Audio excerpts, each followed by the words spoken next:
Yeah, good day, everyone. I am Jaya, occupational therapist, and today we'll explore a topic that affects every child in every classroom. So, how strong bodies support strong learning. So, this session is designed for fellow therapists, teachers, and parents so we can all work together to support our learners.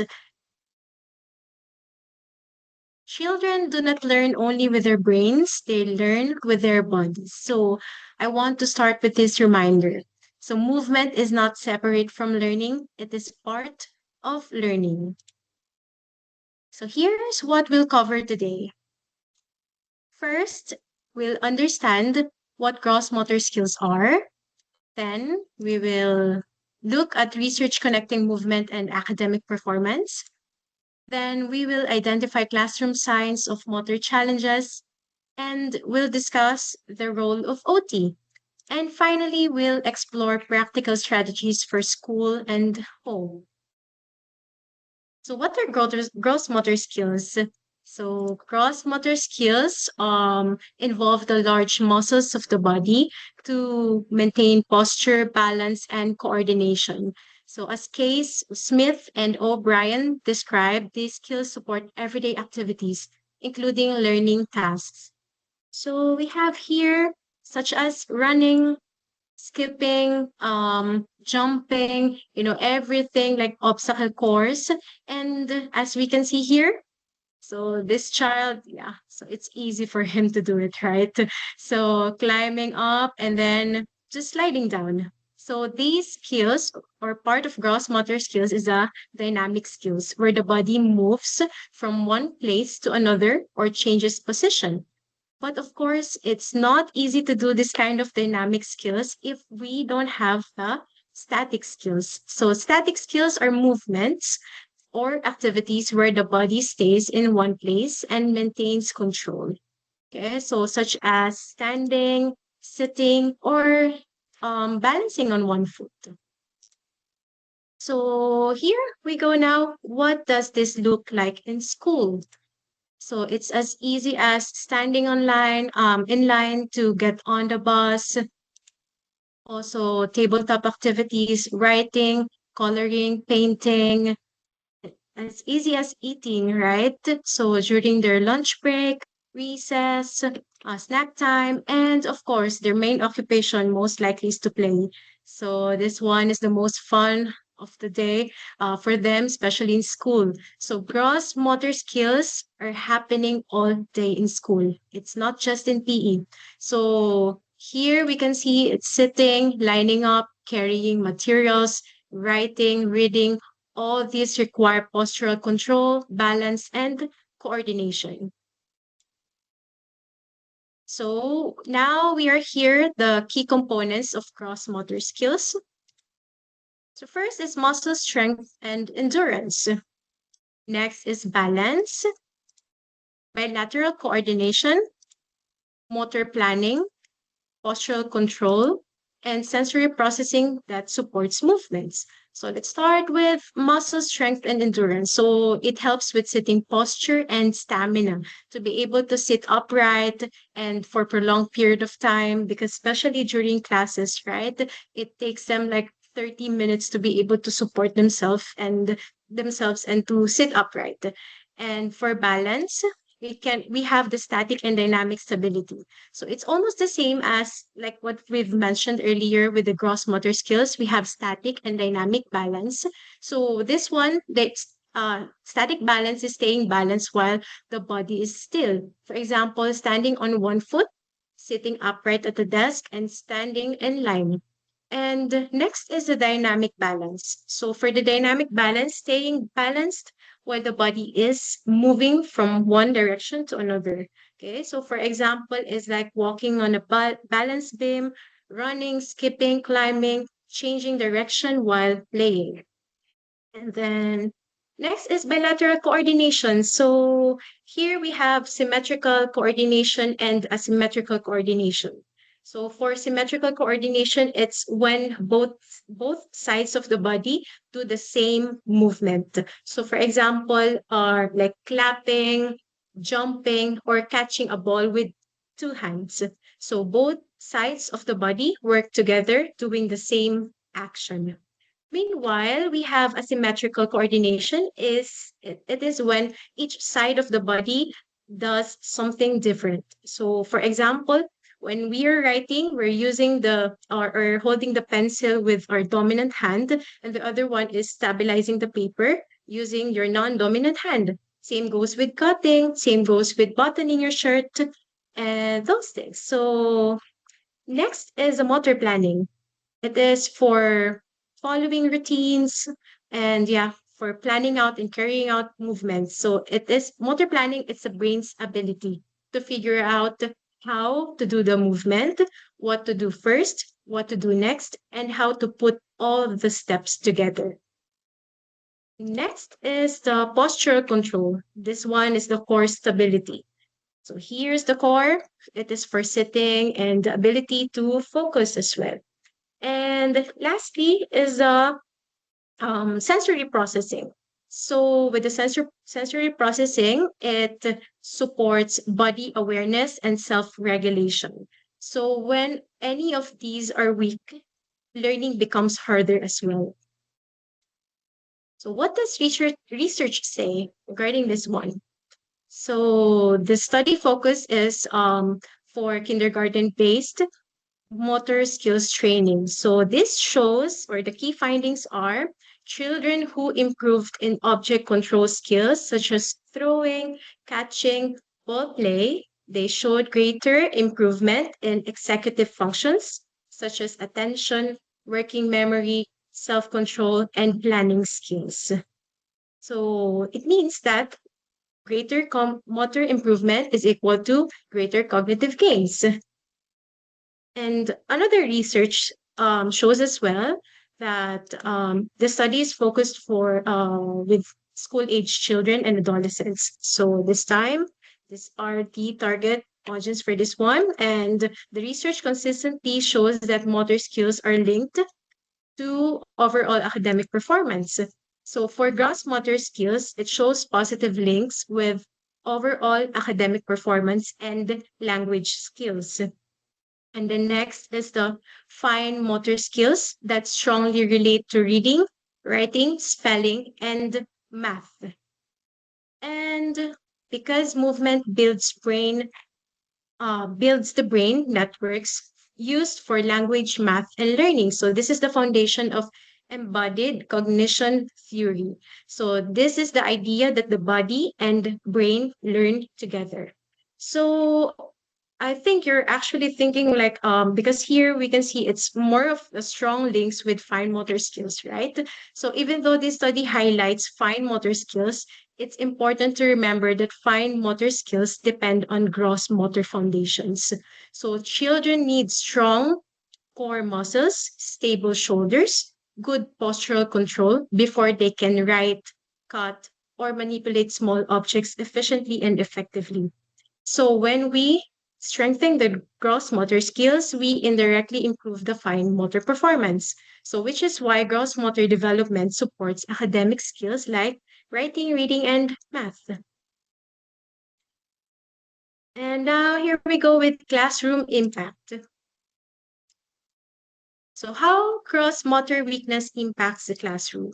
So we categorize it into three. So what we see in the class, how it matters, like how it impacts the academically and why it happens. So it's very important for us, especially for OTs, to understand why it happens. So we have to do the lot of assessments, interviews, and these structured assessment for us to be able to understand why it is happening to this child. So, for example, is poor sitting posture.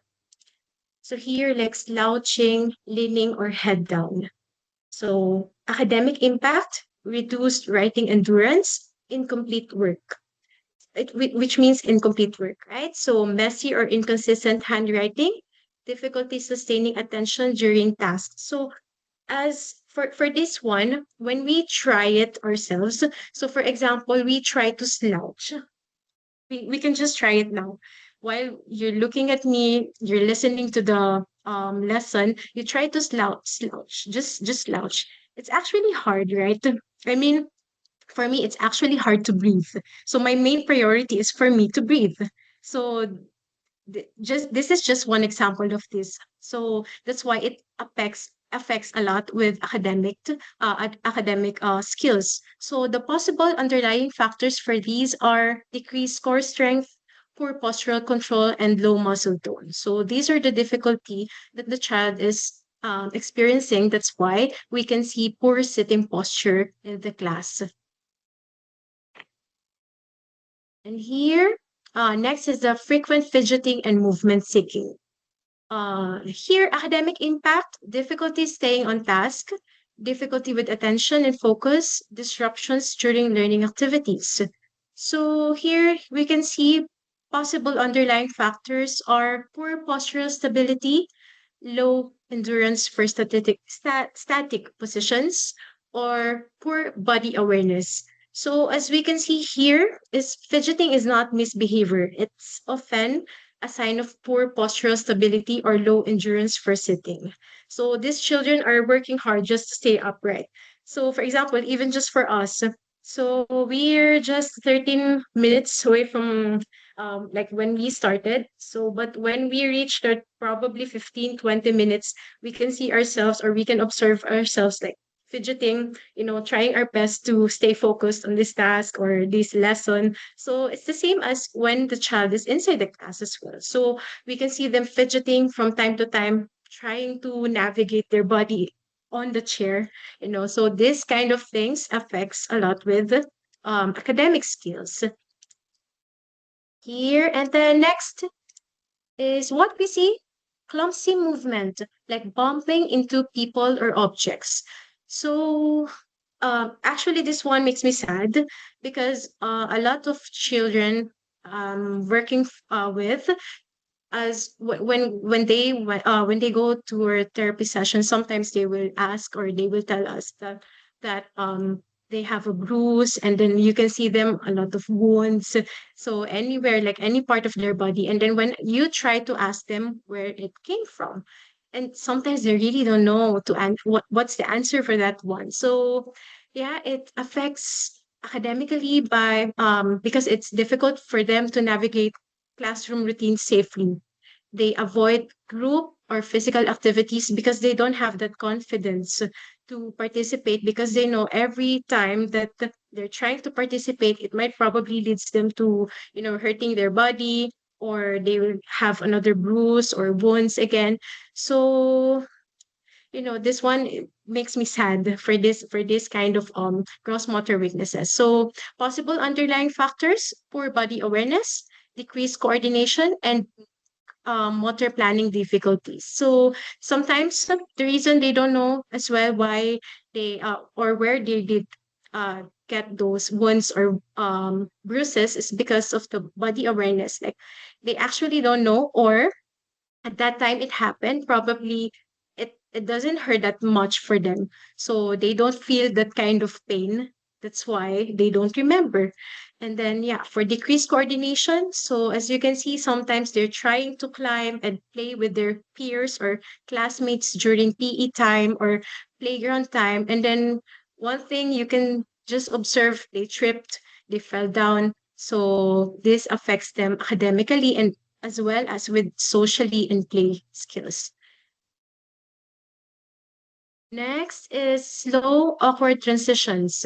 So they misses parts of instructions, falls behind during class routines, and increase dependence on teachers' prompts. So most likely these kids have underlying factors of decreased muscle strength and endurance, poor postural control, and motor planning. So these kids usually have those kind of difficulty understanding the instructions. That's why they feel behind. Like for example, if you have the decreased muscle strength and endurance, like what I've mentioned earlier, so you're trying just simple as slouching. You're trying to survive by trying to breathe and increase that airflow just for you to survive. But when the teacher adds like giving instructions at the board and you need to write at the same time, it has a lot of things to process at the same time for them. So that's why it's a little bit slower for them for awkward transitioning as we can see inside the class. And then next, low endurance, tires easily or appears low energy. So most of the time, or some of the kids, as you can see, when they enter the school, it's like you feel like they're yawning, they're on their heads are on the table already like that, and it feels like they don't want to attend because they're very sleepy. So academically it impacts, or it shows by incomplete work or reduced task output, decline in handwriting quality over time, and difficulty sustaining attention during lessons. And the possible underlying factors are poor motor planning, decreased strength and coordination, and of course the processing speed challenges. Because if you're tired, and of course for us, even to us, if you're tired and if you're feeling sleepy, the processing speed, it's very challenging for us to understand what's the instructions, right? So here, before we move on, I want to emphasize something important as well. So, the behaviors that we just talked about, the slouching, fidgeting, moving slowly, bumping into things, or getting tired easily, are often misunderstood in the classroom. So, children showing these patterns are sometimes labeled as naughty, lazy, or not even trying. But now that we understand the motor foundations behind these behaviors, we can see that they're just not character issues. They are actually motor based challenges. So when a child doesn't have that core strength, the postural control, the coordination, or even the motor planning they need, it naturally affects how they behave and participate inside the class. But since you're here, this is a good news for us, since once we recognize the root cause, we can respond differently. So instead of us assuming that a child is misbehaving, we can start asking, what skill is this child struggling with? So what support or strategy will help them succeed? So this shift in perspective helps us provide the right strategies. So also it helps the child feel understood, supported, and capable. So now we move on to OT roles and strategies. So the role of OT.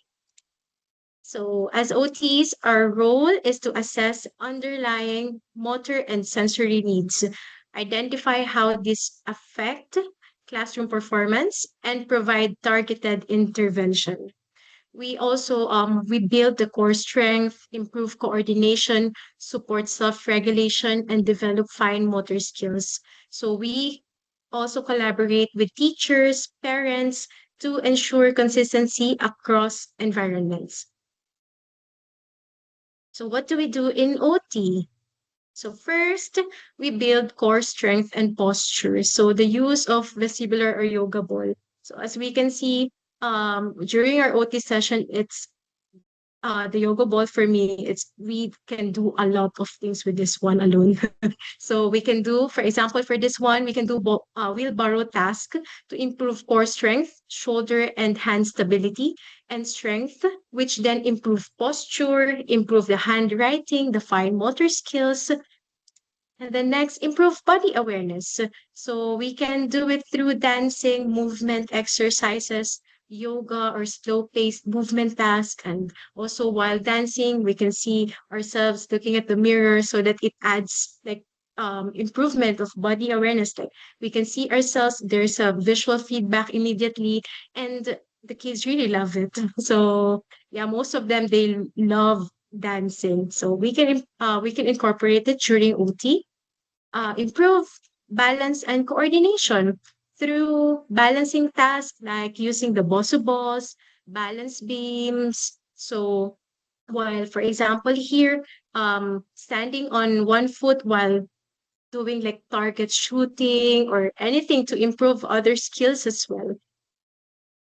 Next is support attention and self-regulation through structured, organized set of steps for, like, for example, this one obstacle course. So because movement tasks give the body the sensory input it needs to feel organized. When kids move, they are regulated. They become regulated, and which helps them focus better afterwards. And then next is to develop hand strength and fine motor skills. So, for example, for this one, for the clay dough activities, like making shapes, using cookie cutters, pin rollers, or imitation of clay exercises. So, with the therapist, or sometimes with the video that both the therapist and the child are imitating. So, rolling with both hands, pinching and squeezing. So those things helps with fine motor and also with the gross motor skills. And of course, many more and a lot more. So next is supporting child in the classroom. So supporting them, small changes, make a big difference inside the class. First is to provide movement breaks because movement breaks in between tasks or after each topic or class helps them regulate and be organized. And we can also use flexible sitting options. So as OT, it is part of our job to advocate and also to inform the teachers and also the IAs or individual assistants or shadow teachers to modify some things for the kids to be able to support their learning inside the class. So we can use these things like wobble stools, scoop seats, balance balls, because if our goal inside the class is for them to focus, for them to be able to understand what the teacher's instructions are, or for example, writing, math, science, those things, it doesn't matter where they are sitting, right? So for us, it's for us because we know that there's a traditional sitting, like you have to be on the chair, you have to be able to endure those long period of time that you should be sitting.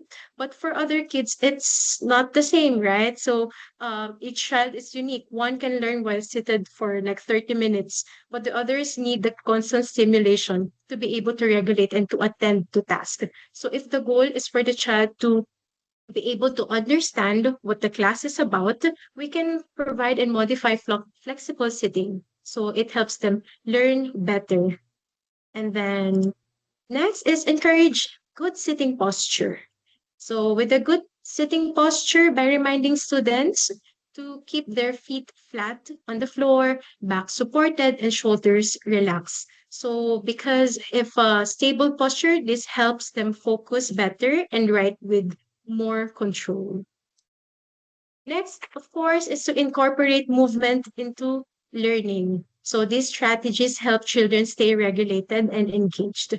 And also, they really love it when they're moving while inside the class, right? Like, for example, multisensory approach kind of thing.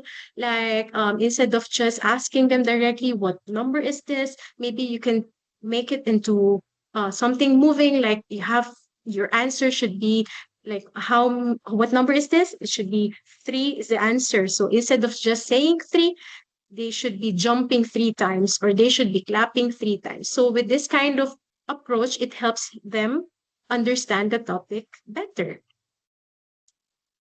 And then next is to break tasks into smaller steps. So this one for those kids who have slow processing speed and has motor planning issues, which struggles with multisensory directions. So a checklist can benefit them a lot as well to keep track of their progress.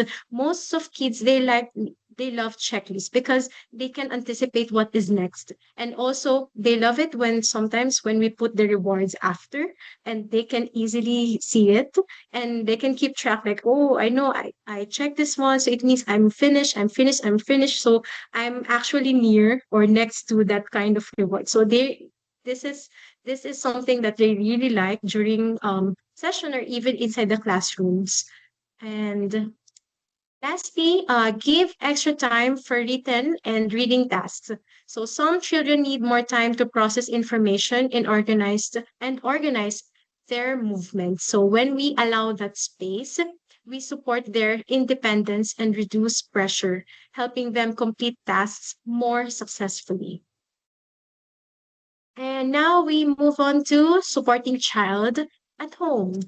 So we encourage active play daily, limit long period of sitting, create a good homework setup, use short work periods with break, build strength through play, and be patient with fatigue and pacing. So these routines are important because children build their motor foundations at home just as much as at school. So active play strengthens their core, balance, coordination, the same skills they need for sitting upright, reading, writing, and participating confidently in class. So when we limit period or long period of sitting, we prevent fatigue and frustration. And when we give them structured breaks, we support their attention and self-regulation and ability to finish tasks independently. So these simple home strategies don't just help with movement, they directly support their participation in learning, routines, and daily activities.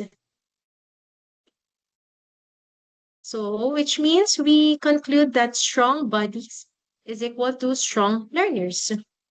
Build the body, then support the brain, and then it improves learning. So when children develop strong foundations in posture, balance, and coordination, and motor planning, so means they are better able to focus, write, read, and participate with confidence. So as a reminder again, movement is not a break from learning. Movement supports learning. So this is a message I hope you take with you today. So as we wrap up, I hope this helps us see our students through a new lens. When we understand the motor foundations behind their behaviors, we can choose strategies that truly match their needs. So again, these children aren't lazy or unmotivated. They're doing the best they can with the skills that they have. Now that we understand the root causes, we can support them in building the skills they need to participate confidently at school and at home or across context. And that's it. So thank you for being partners in supporting our learners. And I'm happy to answer any questions if you do have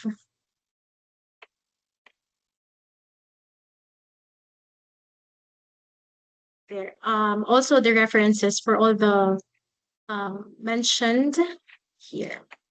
Thank you so much.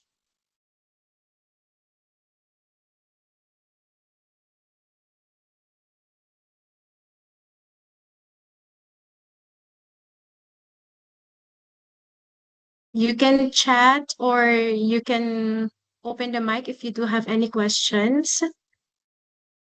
Welcome, Ibrahim. You're welcome, Amy.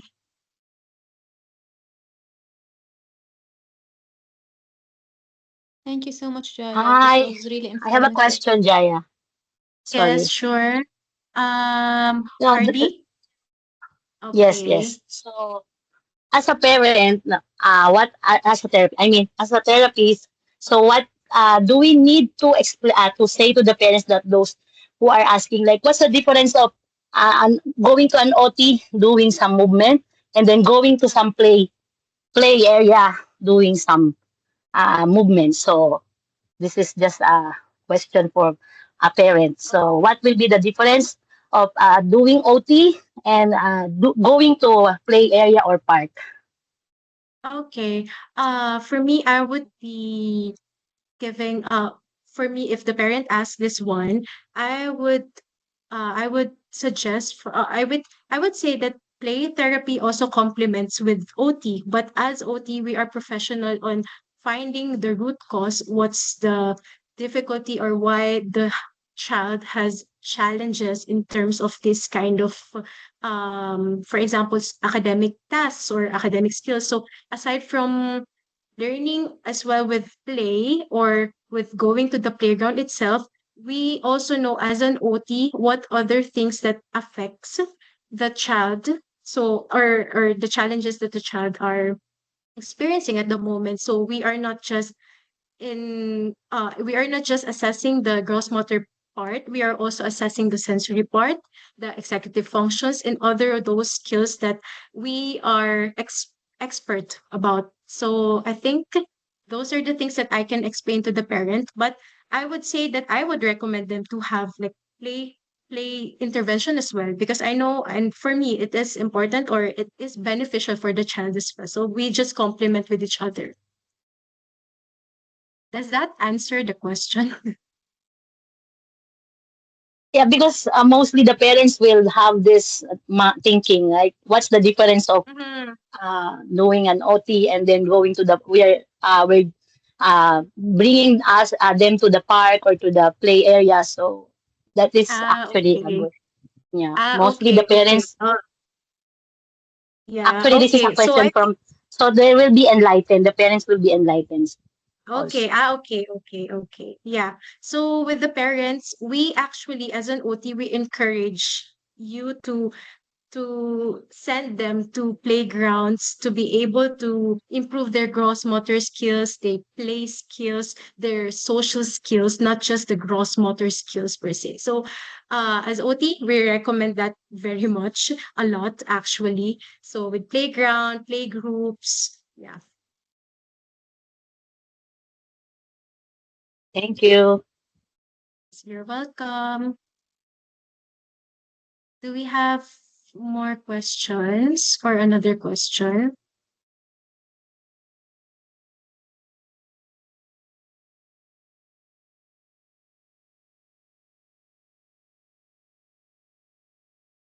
Okay, so I think there is no question. Here, I'm sorry, I just checked. Movement during learning means they can walk, have walk, or what else they can do. Movement during learning means they can have walk. This one with OT, especially in classroom setting, yeah, if for us, we recommend or we try to provide the teacher strategies that they can do at inside the class. For example, they for example, the child needs that kind of movement, or constantly moving, or that kind of postural control that we need to improve during task, or difficulty with tolerating seated for longer period of time. We can actually give them or provide the teacher a part wherein the child can actually have his own space inside the class. For example, it's like their safe space. They can actually sit on a bean bag, or wobble with their chair, or stand up, or anything, but they have their safe space in the corner of the classroom while they are listening to the class, because it is for them, that is something that helps them to be able to be focused and engaged in the class.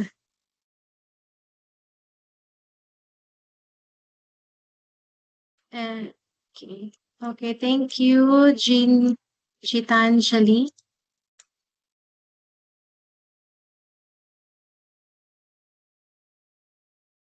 You're welcome. Okay, do we have more questions?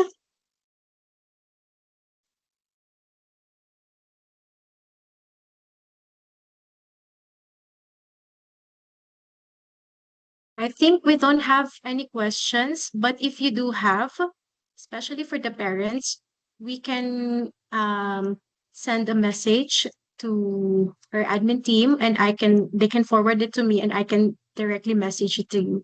Okay. Thank you so much. Okay, thank you so much, and have a nice day, everyone.